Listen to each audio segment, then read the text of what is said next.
ભાવનગર જિલ્લામાં રહેતા પશુપાલક દૂધનું વેચાણ કરી મહિને 1,20,000 ઉપરાંતની આવક મેળવી રહ્યા છે તેમજ શ્રેષ્ઠ પશુપાલકનો એવોર્ડ પણ જીતી ચૂક્યા છે। ભાવનગર સહિત સમગ્ર સૌરાષ્ટ્ર તેમજ ગુજરાત રાજ્યમાં લોકો પશુપાલન તરફ વળ્યા છે। તેમાં કેટલાક લોકો ઉચ્ચ શિક્ષણ તેમજ ઉચ્ચ અભ્યાસ કર્યા બાદ તેમજ ઘણા લોકો અન્ય નોકરી તેમજ વ્યવસાય છોડી પશુપાલન સાથે જોડાયા છે, તો કેટલાક ખેડૂતો ખેતીની સાથે પણ પશુપાલન કરી તેમાંથી મહિને લાખો રૂપિયાની આવક મેળવી રહ્યા છે। ખાસ કરીને હાલમાં પશુપાલન વિભાગ દ્વારા પણ અનેક યોજનાઓ અમલમાં મૂકવામાં આવી છે, જેનો લાભ લઈ લોકો પશુપાલન વ્યવસાય સરળતાથી શરૂ કરી શકે તેમજ પશુપાલનમાં જો સારા નસલની ભેંસો તેમજ ગાયો હોય તો તેનું દૂધ ઉત્પાદન પણ સારું હોય છે, જેનો ફાયદો પશુપાલકને થતો હોય છે, જેથી કરીને તેની આવકમાં પણ વધારો થાય છે। ભાવનગર જિલ્લાના તળાજા તાલુકાના વેળાવદર ગામે રહેતા પંડ્યા વિપુલભાઈ, જેઓએ 11 ધોરણ સુધીનો અભ્યાસ કર્યો છે અને પશુપાલનનો વ્યવસાય છેલ્લા ઘણા વર્ષોથી પોતે કરી રહ્યા છે। તેઓએ શરૂઆત ફક્ત 2 ગાય સાથે કરી હતી। હાલ તેઓ પાસે 3 થી 4 જેટલી ગીર નસલની ગાયો છે તેમજ 17 થી 18 જેટલી જાફરાબાદી તેમજ મહેસાણી નસલની ભેંસો છે। કુલ 25 જેટલા પશુઓ હાલ તેઓ પાસે રહેલા છે। આ પશુપાલક શ્રેષ્ઠ પશુપાલકનો એવોર્ડ પણ જીતી ચૂક્યા છે।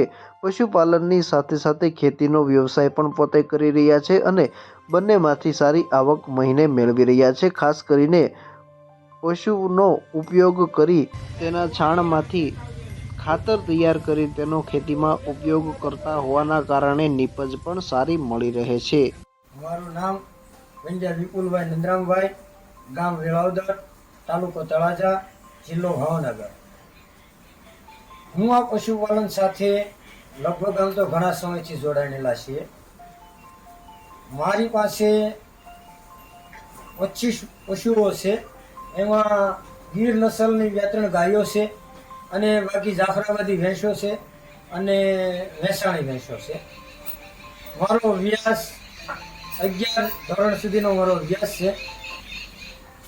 પશુપાલનની સાથે સાથે અમે ખેતીનો પણ વ્યવસાય કરીએ છીએ અને પશુપાલનથી ખેતીમાં સારી ઉપજ મળે છે, એમ પશુપાલનમાં પણ સારી ઉપજ મળે છે।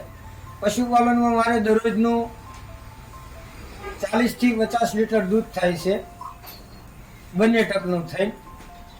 અને અમે માહી ડેરી અને પ્રાઇવેટ ડેરીની અંદર દૂધ ભરીએ છીએ અને ગામની અંદર દનિયા તળાજાની અંદર છૂટક દૂધ પણ દઈએ છીએ, જેથી સારી કમાણી થાય છે અને પશુપાલનથી ખેતીની અંદર પણ સારો એવો નફો મળે છે।